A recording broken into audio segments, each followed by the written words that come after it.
Hello बच्चों, तो आज हम लोग जो है फंडामेंटल फिजिक्स में हम लोग जो है क्वाड्रेटिक इक्वेशन पढ़ेंगे। यह क्वाड्रेटिक इक्वेशन जो है ये 8 का क्लास हो, चाहे 9th का हो, चाहे 10th का, 11th 12th, ये हर जगह काम देता है। लेकिन हम जो इसको बना रहे हैं वो हम लोग जो है इन क्लासों में तो ये काम ही देगा, लेकिन हमारा मेन पर्पज है ये आईआईटी और नीट के पर्पज से हमें दे रहे हैं। इसलिए हम लोग जो है जो मैथमेटिकल चीजें हैं वो तो हम लोग उसमें करेंगे, लेकिन ये हम फिजिक्स केमिस्ट्री के लिए विशेषकर दे रहे हैं। इसलिए इसमें बहुत ज्यादा लेवल नहीं है जो हम लोगों का आईआईटी और नीट के लिए रिक्वायर्ड है, हम उतना ही मैटर इसमें दे रहे हैं। बाकी हम लोग मैथमेटिक्स में करेंगे। तो हम लोगों की आज टॉपिक है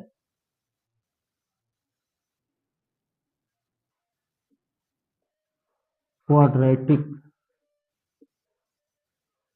equation.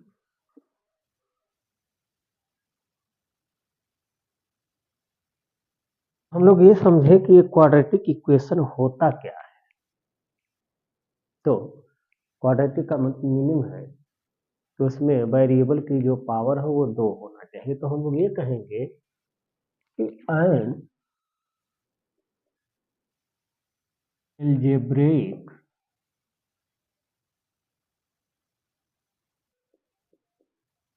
N algebraic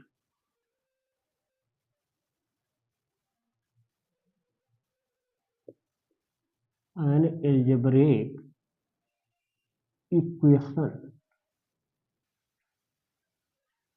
equation of second degree और order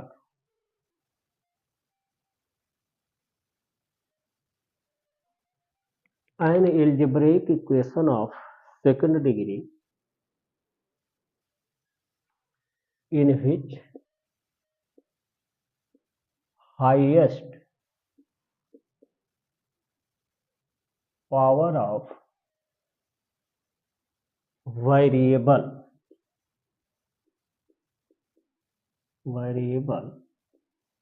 is 2 called quadratic equation।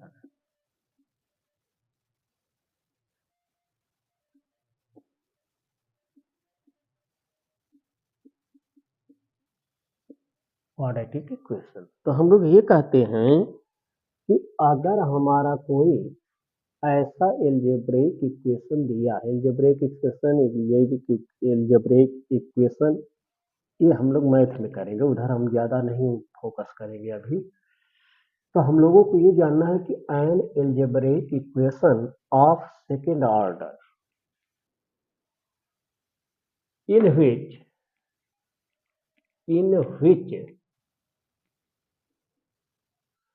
highest power of variable is 2 called quadratic equation।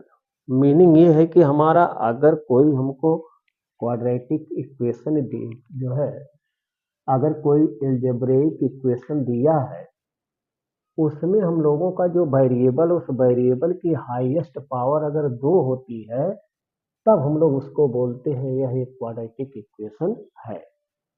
हम लोगों को ये भी जानना चाहिए कि जो क्वाड्रेटिक इक्वेशन होती है या कोई भी इक्वेशन होती है उसकी जितनी वेरिएबल की जितनी पावर होती है या उसी को हम लोग डिग्री भी कहते हैं, जितनी हाईएस्ट पावर होती है उसके उतने ही रूट होते हैं। अगर सेकेंड डिग्री की इक्वेशन है माने उसमें प्रेजेंट वेरिएबल की वैल्यू अगर 2 है तो उसके 2 ही रूट होंगे। अब रूट क्या होता है, तो हम लोग ये कहते हैं कि जो रूट होता है किसी इक्वेशन का, वेरिएबल की वह वैल्यू जो होती है जो उस दिए गए इक्वेशन को सेटिस्फाई करती है। ये सब हम लोग अभी जानेंगे कि कैसे कैसे चीजें होती हैं। इसकी एक दूसरी डेफिनेशन अगर ग्राफिकल डेफिनेशन दिया जाए, ये तो मैथमेटिकल डेफिनेशन है, अगर हम ग्राफिकल डेफिनेशन के बारे में अगर ये कहा जाए कि क्वाड्रेटिक इक्वेशन क्या होता है, तो हम लोग ये कहेंगे कि अगर हम उस इक्वेशन का ग्राफ ड्रा करें तो वह एक्स एक्सिस को जितने पॉइंट पर कट करता है या टच कर सकता है। कोई भी ग्राफ अगर हमारा बनाना है तो हम तीन कंडीशन होती है कि या तो वह एक्स एक्सिस को टच करेगा या फिर कट करेगा, और नहीं तो फिर ना इधर कट ना टच करेगा। अब अगर वह दो डिफरेंट पॉइंट्स पर अगर एक्स एक्सिस को इंटरसेक्ट करता है तो उसके दोनों जो रूट होंगे वह रियल होंगे और डिफरेंट हो सकते हैं। वो क्या कंडीशन होती है वो हम लोग जो है वो करेंगे। ऐसा भी हो सकता है कि बोथ रूट इक्वल भी हो सकते हैं, तो जिस समय उसको टच करेगा दोनों रूट इक्वल होंगे, तो रियल और इक्वल हम लोग बोल देंगे। हम लोग रियल नंबर केस पढ़ चुके हैं और मैथमेटिक्स में पढ़ा गया है ये रियल नंबर का। और अगर वह नाइदर कट नॉर टच करता है, मीनिंग ये हुआ कि उसके जो रूट है वो एक्स एक्सिस को कहीं कट न टच किए हैं। इसका मीनिंग है कि उसके दो रूट तो आज भी हैं, लेकिन वह दोनों रूट हमारे जो होंगे वो इमेजिनरी। इमेजिनरी रूट का मीनिंग ये होता है कि हम सिर्फ उसके बारे में कह सकते हैं, लेकिन उसको हम जो है कैलकुलेट नहीं कर सकते। और रियल रूट इनको तो हम लोग निकाल लेते हैं, अभी हम लोग देखते हैं कैसे कैसे निकाला जाता है। लेकिन हमारी जो सबसे बड़ी समस्या ये है कि कोई एल्जेब्रिक इक्वेशन जो है वो सेकेंड जो है वह क्वाड्रेटिक इक्वेशन है कि नहीं। जैसे हम लोग ये कहते हैं, हम लोग इसका लेते हैं general form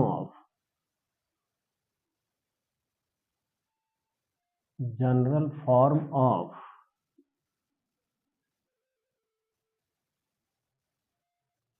quadratic equation. Quadratic equation की जनरल फॉर्म क्या होती है? तो देखिए, हम लोगों का जो क्वाड्रेटिक इक्वेशन का जो जनरल फॉर्म है वो होता है a x square plus b x plus c is equal to 0 होता है।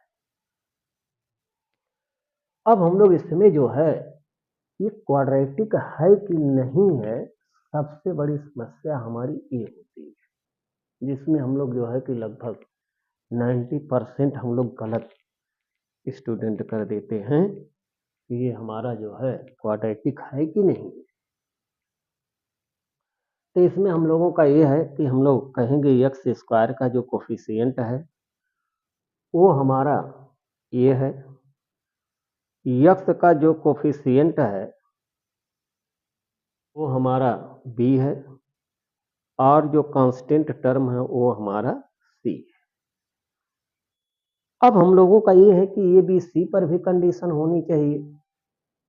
तो हमारा ए बी सी जो होता है एक रियल नंबर होता है। रियल नंबर का मतलब हम लोग उस नंबर सिस्टम में पढ़ चुके हैं, ये रियल नंबर होते क्या हैं। तो हमारा ए बी सी जो होना चाहिए वो हमारा a b c belongs to real number. पहले तो कंडीशन ये होती है कि ए बी सी हमारा रियल नंबर होना चाहिए, और रियल नंबर में हम लोग जितनी भी नंबर सिस्टम में पढ़े हैं और जितनी भी नंबर होते हैं, नंबर दो ही जो है नंबर होते हैं, वही हमारे जो होते हैं जो पढ़े हैं हम लोग वो रियल नंबर का ही केस होता है। वैसे नंबर सिस्टम में अभी हम लोगों का नंबर दो टाइप का होता है, एक तो होता है रियल नंबर, एक कॉम्प्लेक्स नंबर। कॉम्प्लेक्स नंबर हम लोग 11th के मैथमेटिक्स में पढ़ते हैं, लेकिन हम लोग वहाँ के लिए अभी नहीं, हम लोग तो एक फिजिक्स और केमिस्ट्री को फंडामेंटल्स में यूज होने वाली चीज के ही बारे में जानना चाहते हैं। तो ए बी सी हमारा रियल नंबर होना चाहिए, और सबसे बड़ी इसकी कंडीशन तो ये है कि ए की वैल्यू कभी 0 के इक्वल नहीं होना चाहिए। अगर कोई अलजेब्रिक एक्सप्रेशन इस कंडीशन को सेटिस्फाई करता है तो वो श्योर है कि वो हमारा क्या होगा, क्वाड्रेटिक इक्वेशन होगा। जैसे अब ये कंफ्यूजन होता है कि ये क्या है, तो देखिए ये है, जैसे मान लीजिए अगर a इज इक्वल टू 0 हो गया, इक्वल टू 0 है, तो हमारा यह टर्म जो हो जाएगा वो 0 चला जाएगा। ये 0 multiplied by x square is equal to 0। अब ये 0 हो गया तो हमारा जो बची इक्वेशन है वो b x plus c is equal to 0 मिलेगी।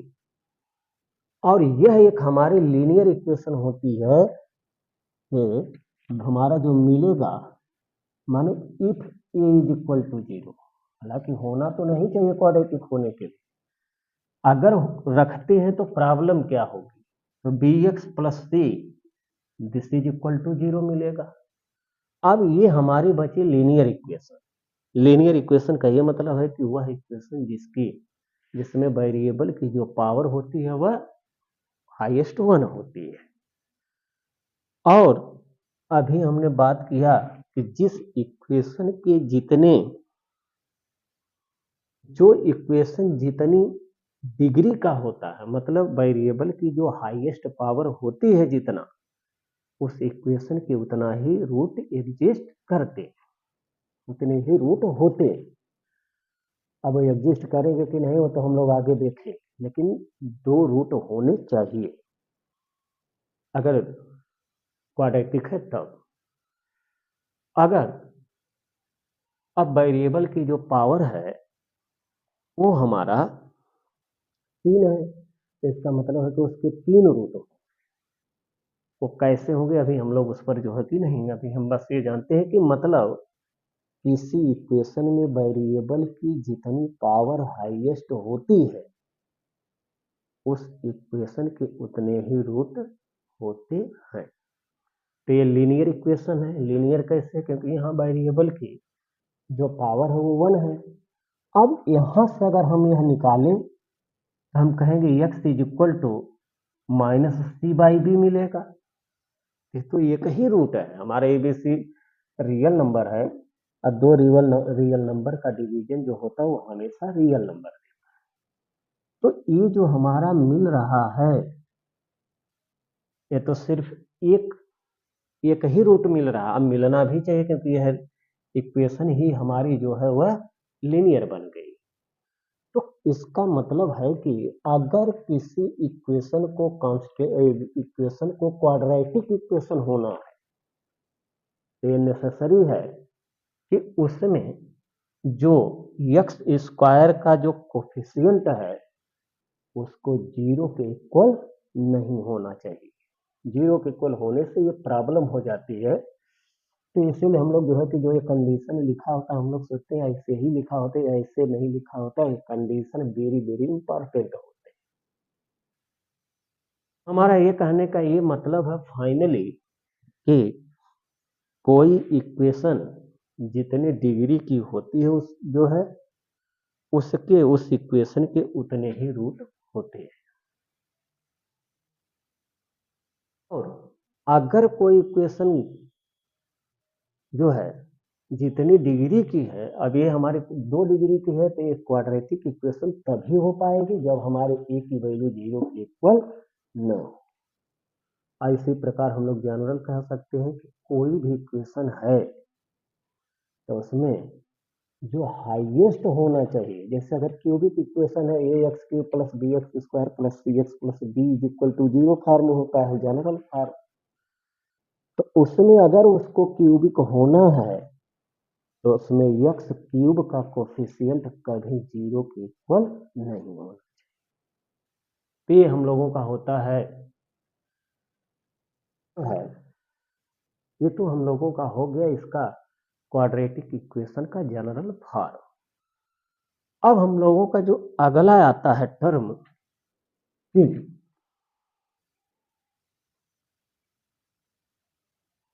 रूट ऑफ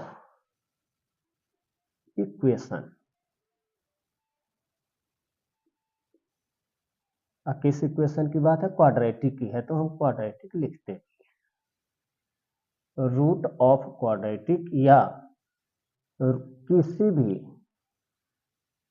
इक्वेशन का जो रूट होता है वह वेरिएबल की वह वैल्यू जो होती है जो उस इक्वेशन को क्या करते हैं? सेटिस्फाई करते हैं। तब हम लोग कहते हैं कि यह जो होता है, आप जो x की जो वैल्यू होती है जो सेटिस्फाई करते हो, तो कोई ना कोई रियल नंबर ही होगा। तो मतलब ये है कि वेरिएबल की ऐसी रियल वैल्यूज जो उस दिए गए इक्वेशन को सेटिस्फाई करती है। इक्वेशन के सेटिस्फाई करने की मीनिंग है, हम लोग पीछे वीडियो में पिछले दे चुके हैं इस बात को। इक्वेशन के सेटिस्फाई करने का मीनिंग ये है कि हम वेरिएबल की वैल्यू अगर क्वाड्रेटिक इक्वेशन में रखते हैं तो उसमें LHS और RHS अगर इक्वल है तब तो वह उस इक्वेशन का, तब हम कहेंगे कि यह उस इक्वेशन को सेटिस्फाई कर रहा है। और अगर उस इक्वेशन को सेटिस्फाई कर रहा है तो वह पक्का है कि वह उसका रूट होगा। अब हम लोगों का, तो हम लोग ये कहेंगे कि रूट ऑफ इक्वेशन का मीनिंग ये होता है कि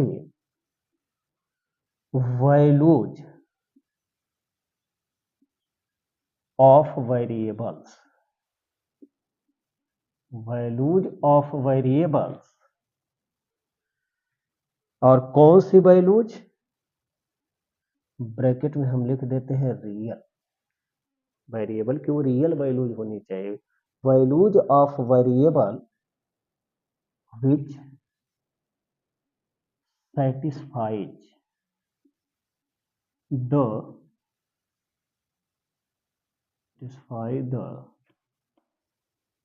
given equation,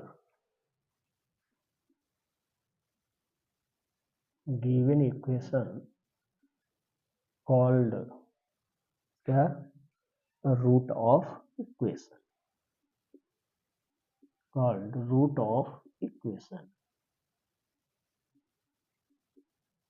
अब ये तो अपने आसान में, ये तो भाषा को हम कुछ भी लिख सकते हैं, अपने हिसाब से बनाकर आदमी लिखता है, लेकिन हम एक सहारा बस दे रहे हैं कि वेरिएबल्स की वे रियल वैल्यूज, माने वेरिएबल x है तो x की वे, कोई ये जरूरी भी नहीं है कि जो क्वाड्रेटिक इक्वेशन है उसमें वेरिएबल हमें हमारा x ही होता है, ऐसा कोई जरूरी नहीं है। हमारा जो क्वाड्रेटिक इक्वेशन होता है वो टाइम में भी हो सकता है, y वेरिएबल में भी हो सकता है, z वेरिएबल में भी हो सकता है, मीनिंग कोई भी वेरिएबल में हमारा क्वाड्रेटिक इक्वेशन हो सकता है, हमको पहचान करने आना चाहिए। तो यही लिखा गया है कि values of variable which satisfies the given equation called root of equation, roots हम लोग कह देते हैं। तो ये तो हम लोगों का जो होता है ये रूट ऑफ इक्वेशन है, लेकिन यह इसकी मैथमेटिकल डेफिनेशन है। हम लोग फिजिकल अगर ग्राफिकल डेफिनेशन की बात एक इसकी करें तो हम लोग ये कहेंगे कि अगर हमारा क्वाड्रेटिक इक्वेशन का ग्राफ ड्रा किया जाए तो वो हमारा ग्राफ एक्स एक्सिस को जितने पॉइंट पर कट करेगा या फिर टच करेगा या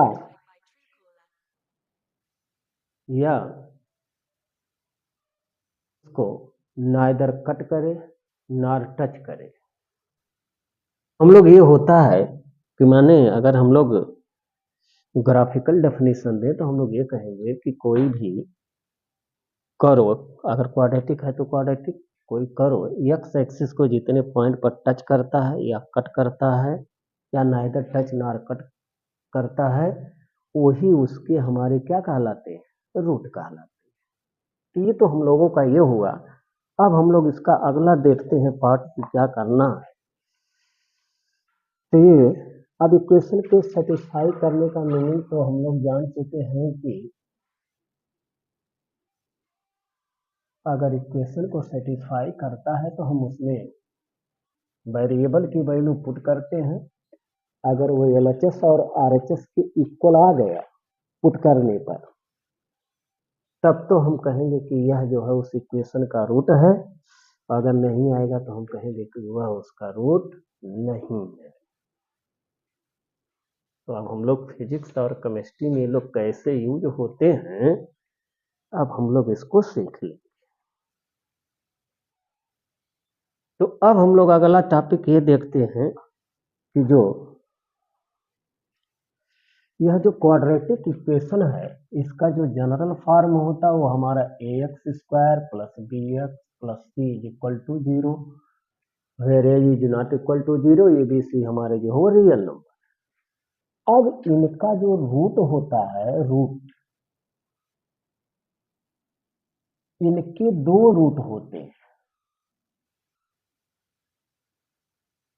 मान लिया जाए पहला रूट अगर अल्फा है और दूसरा रूट हमारा बीटा है, इनके दो रूट हैं, तो हम लोग एक को अल्फा मान लेते हैं, एक को बीटा मान लेते हैं, उसको कुछ भी मान लेंगे, कोई चीज मान सकते हैं, लेकिन जनरल हम लोग जो है कि अल्फा और बीटा ही मानते हैं।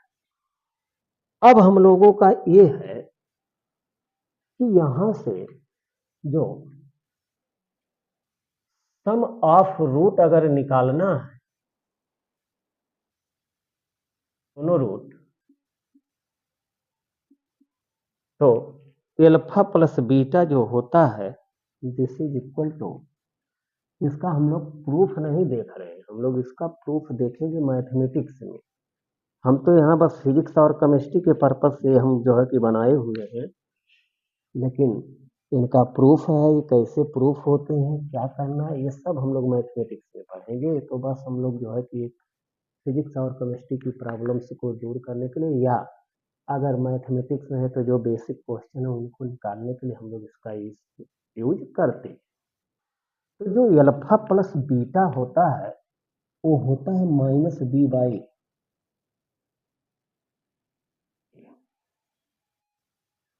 और इन दोनों रूटों को हम जो है कि वो प्रूफ नहीं दे रहे हैं, हम सिर्फ इतना ही दिया जा रहा है, इसको बाकी वहां पर देंगे। अब b हमारा क्या है, कोफिशिएंट ऑफ x है, और ये जो है वो कोफिशिएंट ऑफ x² है, तो इसको हम लिख सकते हैं minus coefficient of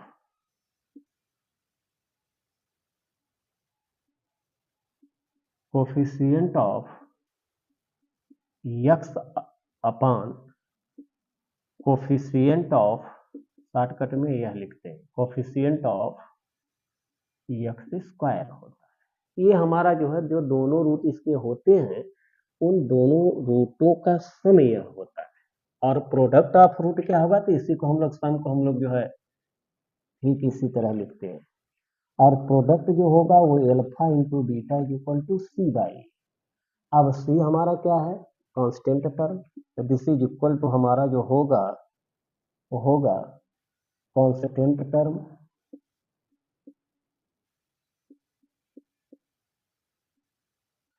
upon coefficient of x² हो जाएगा। तो ये हम लोगों का हुआ, दोनों रूट हुआ, कि हमारा दोनों रूट जो होता है उनका सम क्या होगा, उनका प्रोडक्ट क्या होगा, और उनके कोफिशिएंट से क्या रिलेशन होगा, ये हम लोगों का ये होता है। अब इसमें ये जानना है कि इन दोनों रूटों का नेचर क्या होता है, तो उसके लिए हम लोग करते हैं अब अगला टर्म, जो हम लोग ये कहेंगे कि nature of root,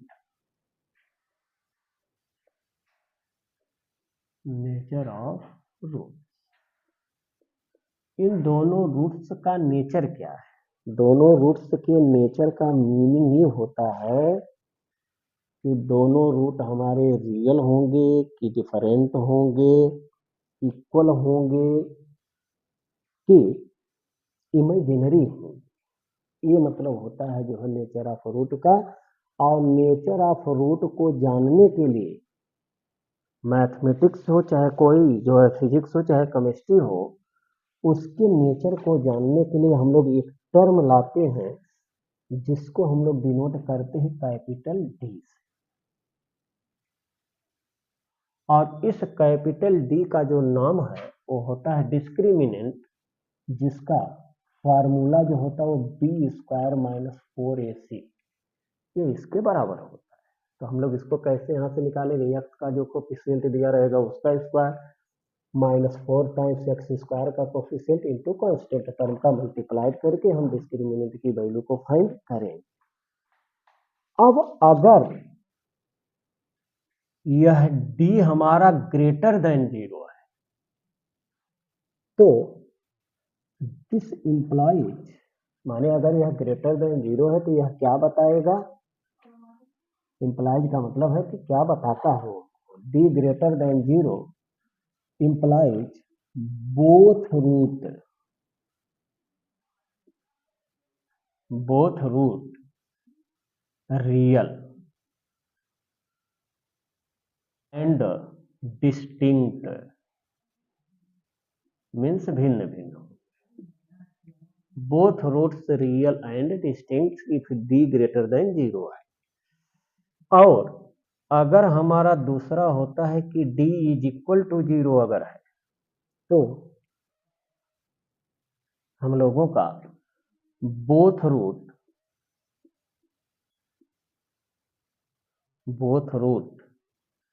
real and equal हो।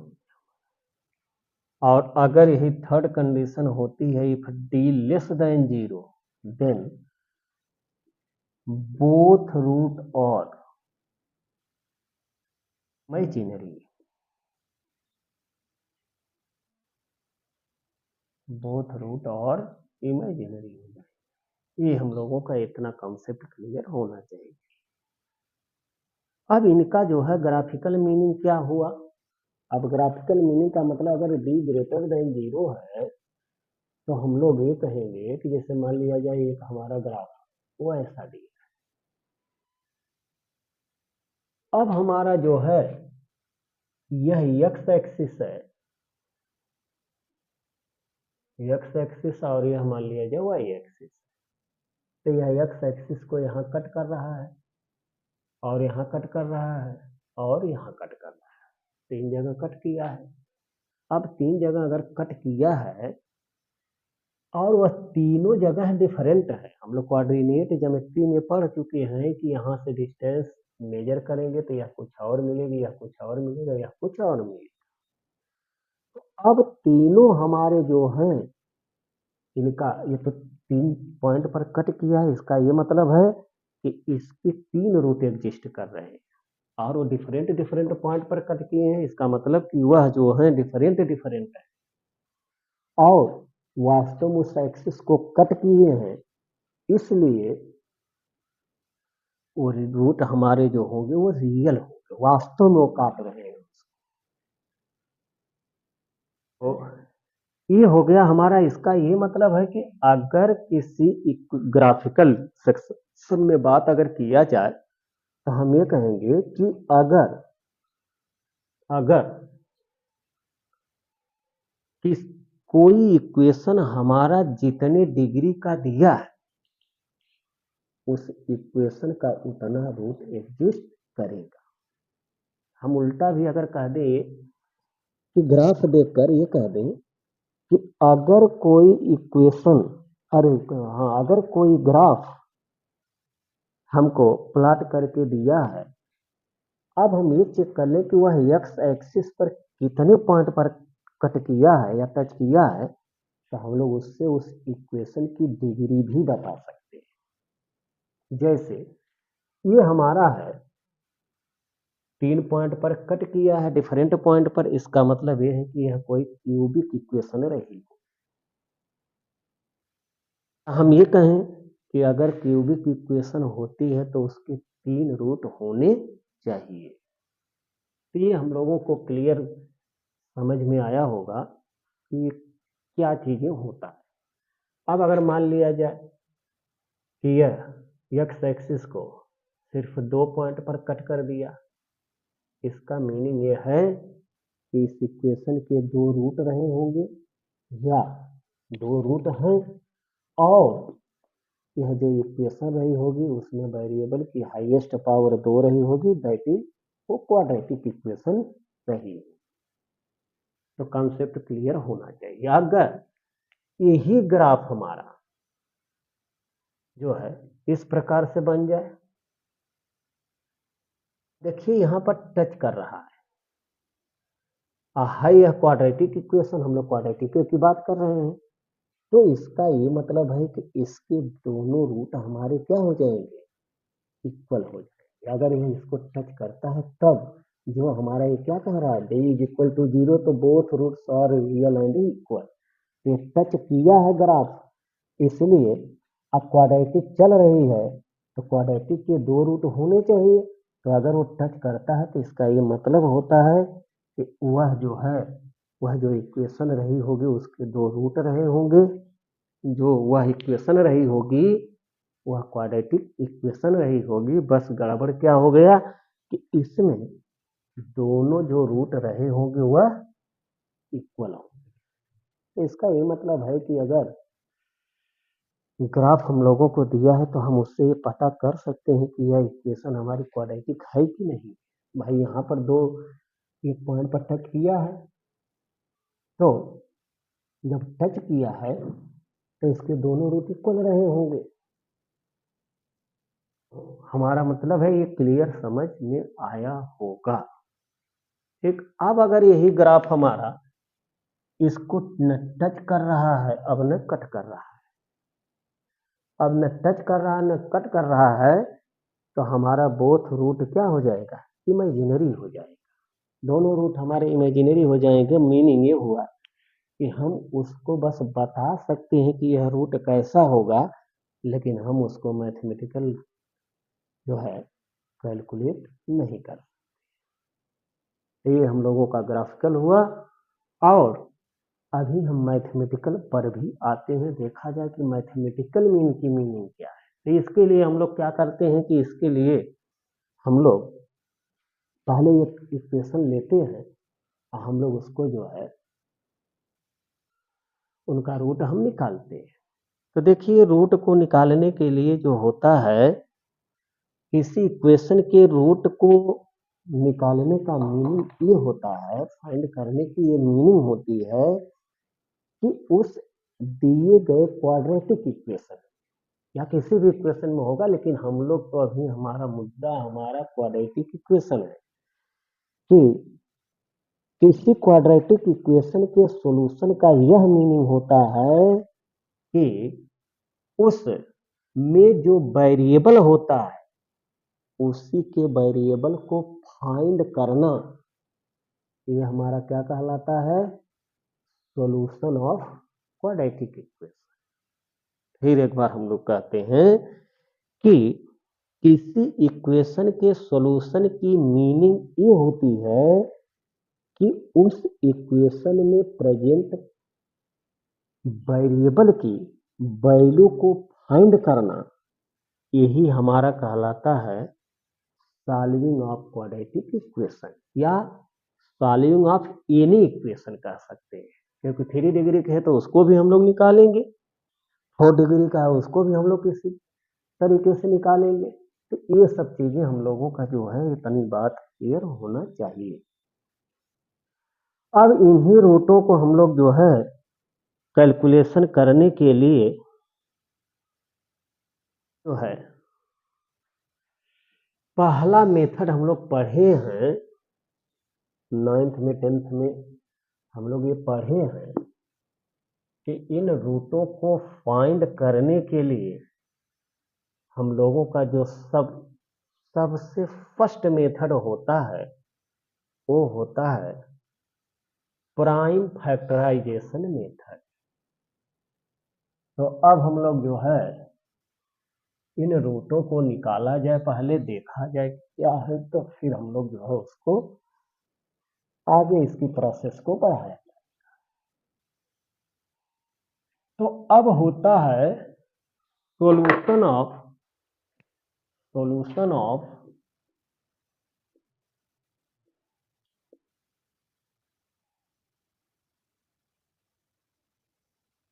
solution of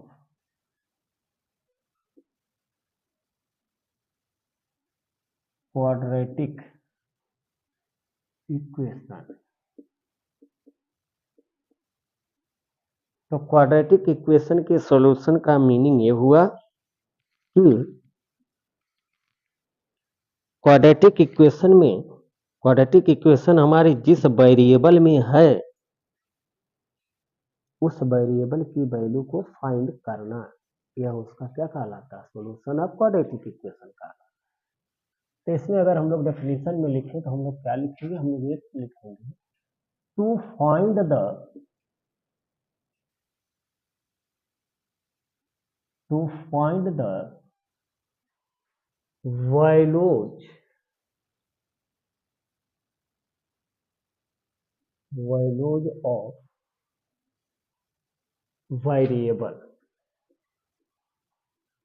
values of variable called solution of equation.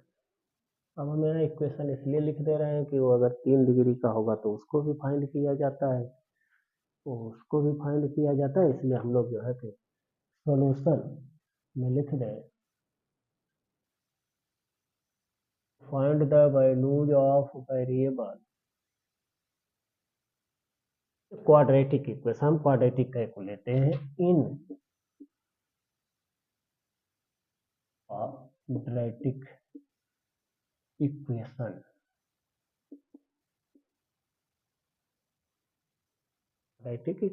तो हम लोग ये कहेंगे to find the values of variable in quadratic equation called solution of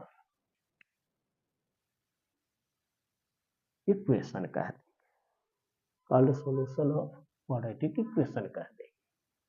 तो ये हम लोगों का ये टॉपिक होता है। अब हम लोगों का ये है कि इन्हीं को हम लोगों को फाइंड करने के लिए डिफरेंट मेथड का यूज किया जाता है, जिसमें हम लोगों का जो सबसे पहला मेथड है वो हमारा है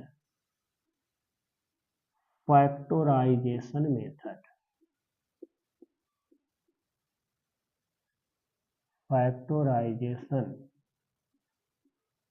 हमारा या इसे को हम लोग प्राइम फैक्टराइजेशन मेथड भी कहते हैं। प्राइम फैक्टराइजेशन का मतलब होता है कि उसको ऐसा फैक्टर उसमें लिखेंगे कि वह उनका क्या हो, जो है वह उनका जो फैक्टर मिले वो प्राइम नंबर मिले। हम लोग आगे पढ़ेंगे मैथमेटिक्स में, हम लोग पीछे पढ़ेंगे, अभी नंबर सिस्टम में ही ये बातें होंगी, ये सब क्या होता है तो हम लोग उधर करेंगे, लेकिन हम लोग अभी के लिए सिर्फ इतना करेंगे।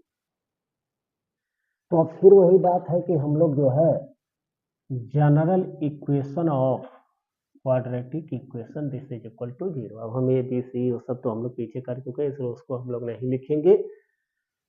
अब इस मेथड में करते क्या है, तो हम लोगों का जो फर्स्ट स्टेप होता है, सबसे पहले हम एक्स स्क्वायर के कोफिशिएंट और कांस्टेंट टर्म को आपस में मल्टीप्लाइड करते हैं, और जब ये हम मल्टीप्लाइड करेंगे तो हमारा कोई एक नंबर मिलेगा, और यहाँ के लिए हम लोग कहें AC मिलेगा। अब इस AC को जो नंबर मिला है उसकी बात हो रही है। अब इसको हम लोग जो है AC को दो ऐसे पार्ट में डिवाइड करते हैं कि जिनका सम या डिफरेंस करने पर वह B के इक्वल हो जाए,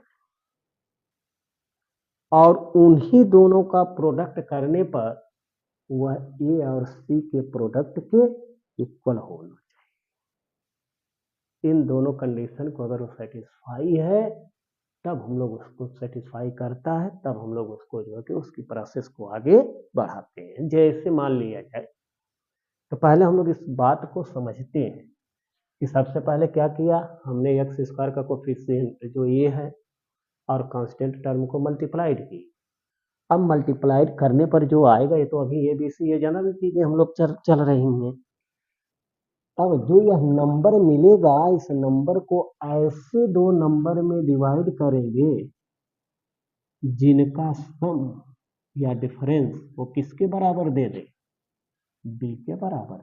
और साइन सहित देना चाहिए, तो उसी से हम लोग डिसाइड करेंगे कि यहाँ साइन क्या होगी, वो हम अभी जो है बताते हैं आगे।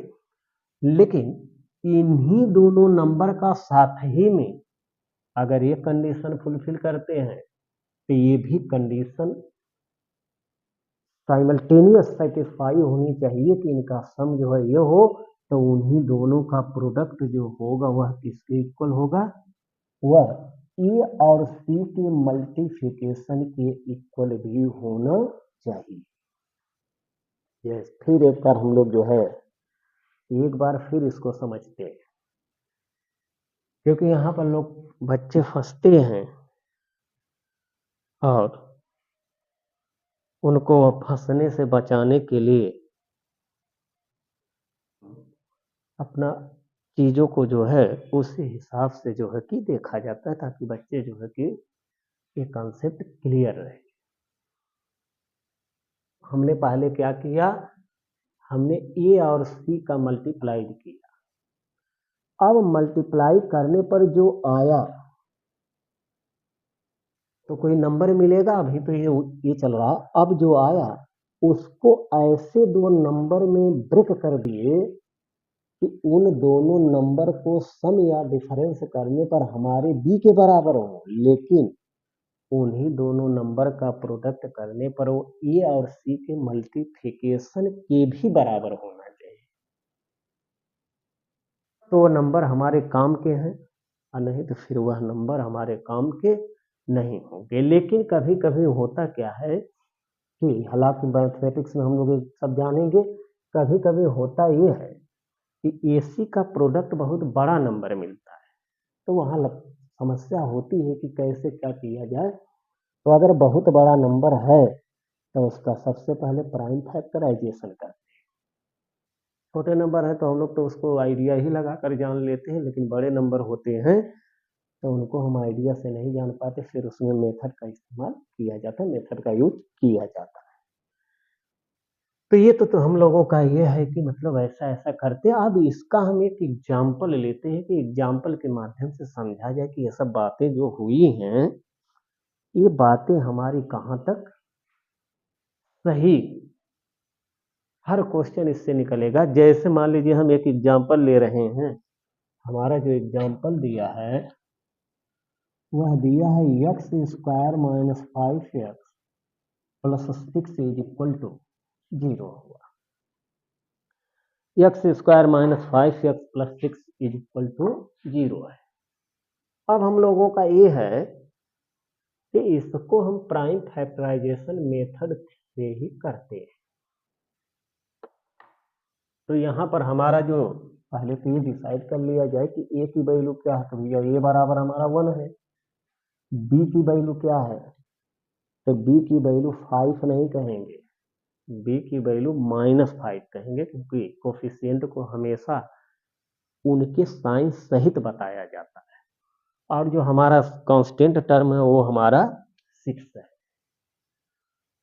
तो अब हमने ये बताया कि एक्स स्क्वायर के कोफिशिएंट को इससे मल्टीप्लाई करते हैं, तो इसको जब इससे मल्टीप्लाई करेंगे तो हमारा क्या मिलेगा, 6 मिलेगा। अब हम 6 को दो ऐसे नंबर में ब्रेकअप करेंगे जिनका प्रोडक्ट तो 6 दे दे, लेकिन उन्हीं दोनों का सम या डिफरेंस हमारा -5 दे दे। यही बात हुई थी। अब 6 मिला, तो अब हम लोग तो इसको अगर तो समझ रहे हैं क्या होगा, लेकिन हम लोग अगर इसको करें तो हमारा फर्स्ट प्राइम नंबर 2 होता है, इसीलिए हमने नंबर सिस्टम को भी दिया है। तो 2 3 जा, अब देख लें हम 3 को 2 में ऐड करने पर हमको 5 मिल रहा है, और 3 को 2 में मल्टीप्लाइड करने पर हमारा 6 भी मिला। इसका मतलब है कि ये काम की बातें हैं, इसका मतलब है कि ये हमारे काम का दिख रहा है। लेकिन समस्या ये है कि इनका साइन कैसे डिसाइड किया जाए। तो साइन डिसाइड करने के लिए ये है कि हमको चाहिए -5। अगर -5 चाहिए या दोनों प्रोसेस हमारा सम का है, तो माइनस चाहिए, तो इसका मतलब है इसको भी माइनस होना पड़ेगा और इसको भी माइनस होना पड़ेगा। हमने नंबर सिस्टम में सब कुछ बता दिया है कि कैसे कैसे उनका प्रोडक्ट क्या होता है, क्या डिवीजन क्या होता है, सब कुछ बताया। इसलिए अगर 100% क्लियरिटी लाना है तो जितनी भी चीज़ें पीछे पढ़ाई गई हैं, हर वीडियो को अगर आप देखेंगे तो 100% हर चीज़ क्लियर होगा। अब हम लोग, तो इसका ये मतलब है कि हम लोग अब x², अब इसमें समस्या ये होती है कि वो कहते हैं कि पहले 2 को लिखा जाए कि पहले 3 को लिखा जाए। तो देखिए यहाँ पर कोई समस्या नहीं, किसी को पहले लिखा जा सकता है। हमारा मन है हम यह लिखेंगे और माइनस यह लिखेंगे और +6 = 0 लिखेंगे, लेकिन यह मेथड जो है तभी यूज किया जाता है जो प्राइम फैक्टराइजेशन, जब इनका नंबर बड़ा होते हैं। इस तरह तो हम खुद अब समझ जाते हैं कि यहाँ कौन कौन से नंबर ऐसा मिले, और करते करते भी जो है क्लियर हो जाता है। अब हमारा, अब इनको हम लोग पेयर अप करेंगे। अब यहाँ से हमारा x कॉमन, तो यहाँ बचा क्या, x बचेगा, जिसको कॉमन करते हैं, जितने में से करते हैं उतने में टर्म बाय टर्म उसका उसमें डिवाइड करते हैं। फिर एक बार माने जिसको हम कॉमन करते हैं, जितने में से कॉमन करते हैं, जिसको कॉमन किए हैं उससे उसको टर्म बाय टर्म डिवीजन करते हैं। माने क्या हुआ कि हमने इतने में से x को कॉमन किया, तो अब x को एक टर्म ये है, दो टर्म ये है। टर्म तो हम लोग गिनना जानते ही हैं, और नहीं जानते हैं तो हम लोग जानेंगे। लेकिन यहाँ हम लोग टर्म का गिनने का मीनिंग ये होता है कि कोई भी अलजेब्रिक एक्सप्रेशन में जितने प्लस माइनस लिखे हैं उन्हीं को काउंट कर लें, वही हमारे बता देंगे टर्म कितने हैं। हाँ, प्रोडक्ट में कभी टर्म हमारा या डिवीजन में हमारा कभी टर्म जो होता है वो नहीं देखा जाता, क्योंकि प्रोडक्ट करने पर भी एक ही नंबर मिलेगा, इसीलिए प्रोडक्ट में नहीं सम और डिफरेंस में इनको देखा जाता है। जैसे ये है, अब इसमें हमारे सिर्फ 2 टर्म है, तो दोनों टर्म में से हमने x को कॉमन लिया, तो इसको भी डिवाइड करेंगे और इसमें भी डिवाइड करेंगे, तो हमारा अब मिला क्या, -2 मिला। अब फिर यहाँ भी बहुत सावधान होने की जरूरत है। अब जो ब्रैकेट ये मिलना चाहिए, सेकेंड ब्रैकेट भी उतना ही मिलना चाहिए। अब समस्या ये है कि अब यहाँ से क्या कॉमन किया जाए। तो देखिए, अगर कोई कहे 3 को कॉमन करेंगे, तो ठीक है, 3 को कॉमन किए तो यहाँ मिलेगा -x और यहाँ मिलेगा 2, तो -x+2, और ये ब्रैकेट कह रहा नहीं x-2 है, तो इसका मतलब है कि यहाँ भी हमको x-2 चाहिए। तो कैसे हुआ आएगा, तो यहाँ अगर हम 3 को न कॉमन करके हम बल्कि -3 को कॉमन करें, अब डिवीजन करें तो माइनस माइनस गया, यहाँ से बचा x, और इसका जब इसमें डिवीजन हुआ तो यह -3 = 0। अब तो फिर हमारे 2 टर्म मिल गए, इसमें x-2 यह मिलेगा, 3 2 जा 6। अब यह और यह सेम है, तो इनको हम दो टर्म है, तो इन जो कॉमन है उसको हम कॉमन करेंगे। कॉमन लेने का ये मतलब जो दोनों में हो, तो हम x-2 को क्या किए, कॉमन कर लिए। अब हमारा यहाँ से क्या बचा, आप कॉमन किए हैं तो इसका इसमें डिवीजन करेंगे, तो x माइनस 2 गया, यहाँ से मिला x। अब इसको इसमें डिवीजन करेंगे तो यह मिलेगा माइनस, ये तो कट जाएंगे, हमारा -3, दिस इज इक्वल टू 0। ये हमारा दो फैक्टर्स मिले। अब समस्या यहाँ भी है, क्योंकि यहाँ भी लोग लगाते लगाते क्वेश्चन सिर्फ याद कर डालते हैं, लेकिन हम याद करना किसी चीज को याद करने के लिए नहीं सिखाया जाता है। कॉन्सेप्ट, हम लोग कॉन्सेप्ट से लड़ते हैं। हम लोगों को कॉन्सेप्ट क्लियर होना चाहिए। क्वेश्चन तो हमारे हजारों लाखों में बनेंगे, लेकिन अगर सब्जेक्ट हो, चाहे कोई सब्जेक्ट हो, अगर उनका जैसे फिजिक्स, केमिस्ट्री, मैथ है, बायो है, अगर कॉन्सेप्ट क्लियर है तो हम लोग हर टाइप के क्वेश्चन से को ट्राई कर सकते हैं। अगर कॉन्सेप्ट नहीं है, हम लोग लर्न कितना करके कर सकते हो आपको खुद अंदाजा होगा। तो इसलिए हम लोगों को कॉन्सेप्ट क्लियर करना है। तो अब देखिए जरा, एक बात है कि अगर दो नंबर का प्रोडक्ट 0 हो, ये कब पॉसिबल हो सकता है? तो इसके लिए हम लोगों को ये है कि अगर दो नंबर का प्रोडक्ट अगर 0 होना है तो यह नंबर 0 हो जाए तो भी 0 multiplied by non zero number, this is equal to 0। 0 multiplied by b, this is equal to 0। और अगर b 0 हो जाए तो 0 multiplied a, this is equal to also 0। इसका मतलब है कि अगर दो नंबर का प्रोडक्ट 0 होना है तो उसमें से पहला नंबर 0 हो जाए या दूसरा नंबर 0 हो जाए। इसका मीनिंग ये है, तो हम लोगों का this imply a equal to 0 और b इक्वल टू 0। यहाँ से हम लोगों को ये क्लियर होना चाहिए। तो अब यहाँ हमारा यह चीज है कि x minus 2 x minus 3 this is equal to 0। तो इसका मीनिंग ये हुआ कि x minus 2 is equal to 0 और x minus 3 is equal to 0। तो यहाँ से हमारा दिस इज इक्वल टू 2 मिलेगा और यहाँ से हमारा x इज इक्वल टू 3 मिलेगा। तो इस इक्वेशन के हमारे दो रूट मिल गए ना, वेरिएबल की दो वैल्यूज मिले। तो इसके रूट्स जो हो जाएंगे, रूट्स जो रूट्स हो जाएंगे, दिस इज इक्वल टू कितने, 2 एंड 3। दोनों डिफरेंट हैं और दोनों रूट हमारे डिफरेंट हैं, और नॉट जो है डिफरेंट है, तो नॉट इक्वल टू की क्या बात होती है, वो तो डिफरेंट है। अब दोनों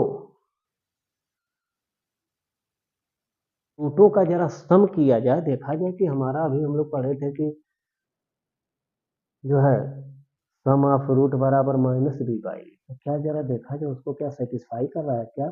तो हम लोग ये कहेंगे कि पहले 3 + 2 sum of root alpha plus beta, मान लिया जाए कि यह अल्फा है, इसी को हम अल्फा इज इक्वल टू 2 लिख दें। मान लिया ये अल्फा 2 है और बीटा हमारा 3। तो इसको अगर हम लोग पढ़े तो अभी हम लोग फार्मूला पढ़े थे -b बाई, अब b की वैल्यू कितनी है, यहाँ -5 है, -5 है और ये की वैल्यू 1 है, और अल्फा प्लस बीटा जो होता है वो फार्मूले से ही -b बाई ये होता है। हम लोग ये तो यह माइनस इसका हुआ, अब b की जो वैल्यू है -5 है, तो यह दिस इज इक्वल टू 5 मिला। और जरा हम दोनों रूटों को ऐड करें तो 2 + 3 दिस इज इक्वल टू 5 क्या इक्वल दे रहा है, इसका मतलब हम लोगों का वो वेरीफाइड है। तो अब हम लोग प्रोडक्ट निकाल दें दोनों का, तो इन दोनों का प्रोडक्ट 6 मिलेगा। अब यहाँ से प्रोडक्ट अगर देखा जाए तो अल्फा इंटू बीटा जो है, अल्फा इंटू बीटा 6 दे रहा है।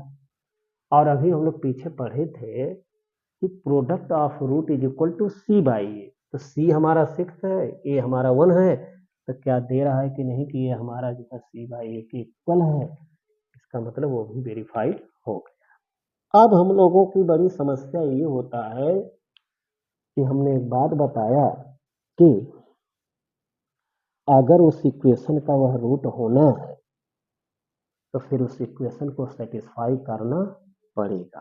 तो जरा देखा जाए कि इसका क्या मीनिंग है कि हमने दो रूट को तो निकाल लिया, अब वह इस इक्वेशन को सेटिस्फाई कर रहे हैं कि नहीं कर रहे हैं ये चेक किया।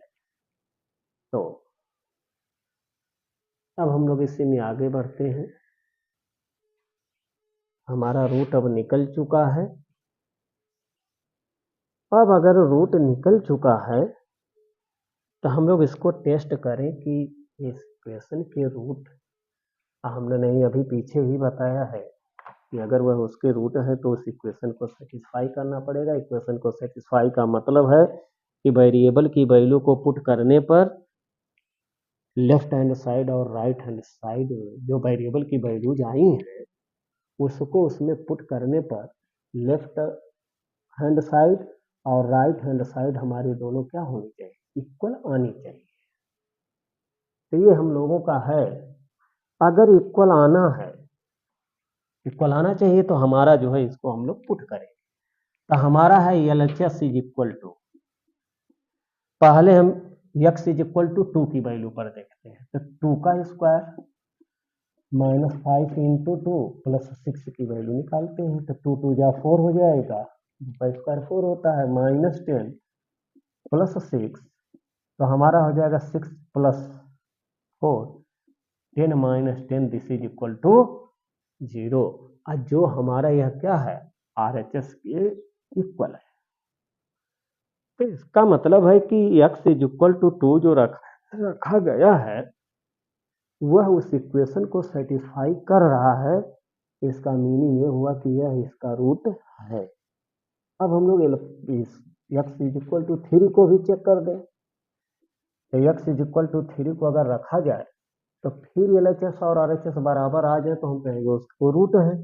जैसे LHS में हमारा हो गया क्या, x square minus 5x plus 6, यहाँ वैल्यू लगाएंगे तो हो जाएगा 3 का स्क्वायर माइनस 5 इंटू 3 प्लस 6, 3 का स्क्वायर हमारा 9 है, माइनस 15 प्लस 6 है 9। अब इसको ऐड कर देंगे तो 15 आ जाएगा और यह माइनस 15 हुआ, दिस इज इक्वल टू 0। इसका मीनिंग ये हुआ कि यही तो हमारा RHS है।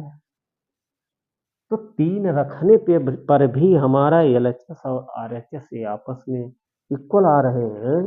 इसलिए हम लोग यह बात कहेंगे कि जो x इज इक्वल टू 2 है और 3 है ये दोनों इस इक्वेशन के रूट हैं। तो ये कॉन्सेप्ट पूरा क्लियर होना चाहिए। नहीं क्लियर है उसको बार बार वीडियो को पीछे करके देखते रहें, क्लियर होगा कॉन्सेप्ट।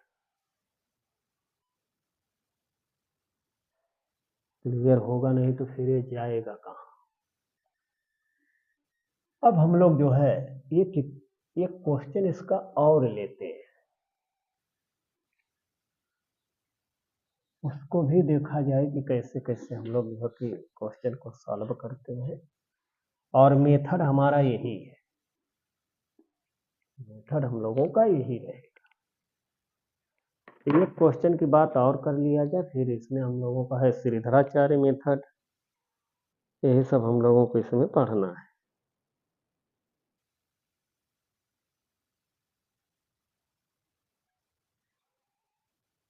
हमारा एक क्वेश्चन है दिया है 2x square minus x minus 6 is equal to 0 है। इसको हमको बोल रहा है कि इसको जो सॉल्व करिए, इसको सॉल्व अगर करना है तो इसको जो है प्राइम फैक्टर मेथड से पहले कीजिए। तो पहला हम लोग क्या करेंगे, इनका मल्टीप्लाइड करते हैं तो 12 मिलेगा। अब 12 को दो ऐसे पार्ट में ब्रेक करें जिनको जोड़ने या घटाने पर -1 दे दे, क्योंकि x का कोफिशिएंट जहाँ b की वैल्यू -1 है, जोड़ने या घटाने पर -1 दे दे और उनका प्रोडक्ट करने पर -6 दे दे। तो ऐसा नंबर तो हमारा 4 और 3 है, 4 और 3 है, और कौन है 6 और 2 है, 1 और 12 है, यही मिलेंगे हम लोगों को। इनका प्रोडक्ट हमारा 12 दे रहा है। तो अब इनका अब चेक किया जाए इनमें से कौन हमारे काम की चीज है।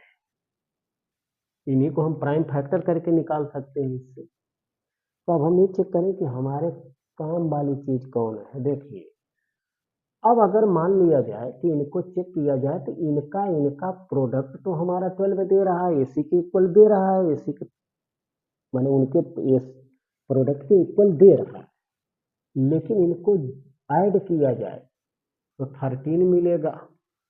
सब्ट्रैक्ट किया जाए तो हमारा अगर 12 में से 1 को सब्ट्रैक्ट करेंगे तो 11 मिलेगा, 1 में से 12 को सब्ट्रैक्ट करेंगे तो -11 मिलेगा, लेकिन चाहिए हमको -1। इसका मतलब है कि ये हमारे काम का नहीं। इनको अब चेक किया जाए तो देखिए, इनका भी प्रोडक्ट हमारा 12 दे रहा है, लेकिन इनको ऐड करने पर 8 मिल रहा है, और सब्ट्रैक्ट अगर किया जाए तो 4 मिलेगा, नहीं तो फिर -4 मिलेगा, लेकिन हमको तो चाहिए -1। ये तो प्रोडक्ट तो सेटिस्फाई कर रहा है, लेकिन उनका सम या डिफरेंस सेटिस्फाई नहीं कर पा रहा। अब जबकि दोनों कंडीशन सेटिस्फाई एक साथ होनी चाहिए। इसका मीनिंग ये हुआ, अब जरा ये भी हमारे काम की बात नहीं है। अब हम इनको लेते हैं, देखा जाए इन पर क्या कंडीशन है। तो देखिए, इनका प्रोडक्ट भी 12 दे रहा है। अब इनको ऐड किया जाए तो 7 देगा, लेकिन सब्ट्रैक्ट किया जाए तब क्या देगा, तो हम अगर 4 में से 3 को घटाएं तो ये 1 देगा। हमको चाहिए -1, तो हम -4 इसको कर दें, अब +3 इसको कर दें, देखिए हमारा -1 मिल जाएगा। इस तरीके से हम लोगों को क्वेश्चन करना है। इस तरीके से हम लोगों को अपने कॉन्सेप्ट को डेली उसको पॉलिश करना है। पॉलिश करने का ये मतलब है कि हमको इन कॉन्सेप्टों को बार बार रिवीजन करना चाहिए, और जहां एक बार ये हमारा प्रैक्टिस में आ गया, उसके बाद फिर दुनिया का कोई भी कंपटीशन है वो हार्ड हो ही नहीं सकता। तो जो हार्ड करने वाली टॉपिक्स हैं उसको, वो यही सब टॉपिक्स जो होती हैं ये बच्चों को कमजोर कर देती है, और इसी सब की कमजोरी के कारण हम बच्चे जो होते हैं वो जो है सेलेक्ट नहीं हो पाते। तो इसलिए जो है ये सब इतना क्लियर होना चाहिए कि हर कॉन्सेप्ट पर पकड़ होनी चाहिए कि कहाँ क्या कॉन्सेप्ट है। क्वेश्चन तो लगाने को हजारों लगाते हैं लोग, लेकिन कॉन्सेप्ट जो है मेन हम लोगों का मोटो जो होता है वो कॉन्सेप्ट है, और वही हमारा प्रयास है कि हर बच्चा कॉन्सेप्ट को क्लियर करे, क्वेश्चन को नहीं, कॉन्सेप्ट क्लियर होना चाहिए। अब हम लोगों की बात बनी कि यहाँ पर ये है तो हम इसको लिखेंगे 2x² -4x + 3x - 6 = 0। अब कोई समस्या ये नहीं है कि हम 3 को पहले लिखे, 4 को पहले लिखे, 3 अरे किसी को हम कहीं लिखे, आंसर सेम देगा। जैसे अब यहाँ से हमारा जो होगा कितनी कॉमन हुआ, 2x कॉमन करेगा तो यहाँ x - 2 मिलेगा, यहाँ से +3 कॉमन करेंगे, ताकि हमको यह भी देखना है कि अगर यहाँ हम सही किए हैं तो जो यह ब्रैकेट मिलेगा वो भी इतना ही मिलना चाहिए। अगर नहीं मिला तो इसका मतलब यह है कि हमारे फैक्टराइजेशन में कोई गड़बड़ है, और नहीं तो फिर उसमें कॉमन लेने में हम लोग चूक कर रहे हैं। हम अक्सर बच्चों को देखते रहते हैं, यही घटनाएं घटती हैं, तो इसलिए हम लोगों को सावधान रहना चाहिए। जब भी हम लोग जो है यह टर्म लिखते हैं तो ये हमेशा ध्यान रहे कि यहाँ पर कॉमन करने के बाद जो ब्रैकेट यहाँ मिले वही ब्रैकेट यहाँ भी मिलना चाहिए। अगर ऐसा नहीं हो रहा है तो उसको चेक करिए कि कहीं हम कॉमन लेने में नहीं गड़बड़ी कर रहे हैं, या नहीं तो फिर हमारे फैक्टर जो होंगे वह जो होना चाहिए वो नहीं है। जैसे ये है, अगर ये कर देंगे तब थोड़ी नहीं मिल पाएंगे, या ये करेंगे तब थोड़ी मिलेंगे। तो इसका मतलब है कि उस क्वेश्चन में उनके रूट को रीचेक करना ये नेसेसरी हो जाता है। तो अब हम लोगों का ये तो दो टर्म हुए, अब दो टर्म में यह टर्म कॉमन है तो हम इसको बाहर निकालेंगे, और अगर हम इसको कॉमन किए हैं तो इतने में से टर्म बाय टर्म हम डिवीजन भी करेंगे। तो इसका इसमें डिवीजन हुआ, जो कॉमन होता है उसी से डिवाइड करते हैं, तो यह आ गया हमारा, मिला कितना 2x। अब इसमें इसका डिवीजन करेंगे तो यहां से मिलेगा +3, दिस इज इक्वल टू 0। अब हमारा जो हुआ, जो कि दो नंबर का प्रोडक्ट फिर वही है, दो नंबर का प्रोडक्ट इज इक्वल टू 0। तो इसका मतलब है कि या तो यह नंबर 0 होगा और नहीं तो फिर यह नंबर 0 होना पड़ेगा, क्योंकि अगर यह 0 है तो भी 0 multiplied by something this is equal to 0, और अगर ये 0 हुआ तो something multiplied by 0 will also be equal to 0 होगा। तो अब यहां से हम कहेंगे कि भैया यह जो है दोनों 0 के बराबर दे रहा है, इनका प्रोडक्ट तो 0 है, तो हम लिखेंगे x minus 2 is equal to 0 और 2x plus 3 is equal to 0, and नहीं लगाएंगे, यह 0 हो और यह 0 हो, ये क्या, ये तो इसलिए और लगाएंगे कि या तो यह टर्म 0 हो जाए नहीं तो फिर ये टर्म 0 हो जाए। तो इसलिए अब यहाँ से हमारा देगा x इज इक्वल टू 2, और यहाँ से हमारा अगर x सॉल्व करें तो इसको उधर ले जाएंगे तो ये हो जाएगा नेगेटिव, और यह मल्टीप्लाइड में आएगा तो इधर जाएगा तो डिवाइड में हो जाएगा -3/2। ये हमारे जो है इस दोनों इस इक्वेशन के हमारे क्या कहलाएंगे, रूट कहलाएंगे। तो अब हम लोग इतना पार्ट हम लोग यह कर लेते हैं, बाकी जो है जो बचा है क्वाड्रेटिक इक्वेशन वो हम लोग अगले पार्ट में करेंगे।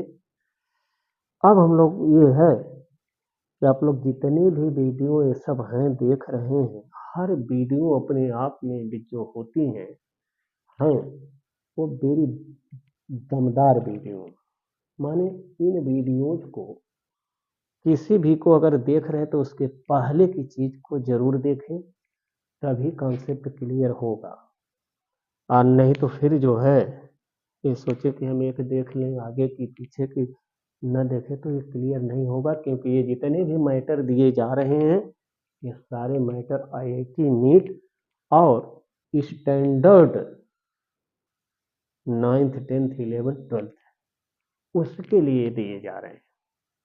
हमारा मेन पर्पस सिर्फ IIT और नीट वाला है, मान लीजिए तो जो है वही सब चीजें उसमें आती हैं तो रहेंगे, बस थोड़ा सा लेवल वो जो है कि बढ़ जाता है। इसलिए अब जो है वीडियो को लाइक जो है, अगर ये देखिए, अगर ये जो है वीडियो अगर अच्छी लगती है तो इसको लाइक करिए, सब्सक्राइब करिए, शेयर करिए और कमेंट कीजिए। कोई भी अगर इसमें गड़बड़ी हो तो उस पर आप एकदम खुल के कमेंट करिए, और इसको अपने दोस्तों में शेयर करिए, ताकि जो बच्चे कोचिंग वगैरह जो नहीं कर सकते हैं वो इससे फायदा लें, ताकि आने वाले दिनों में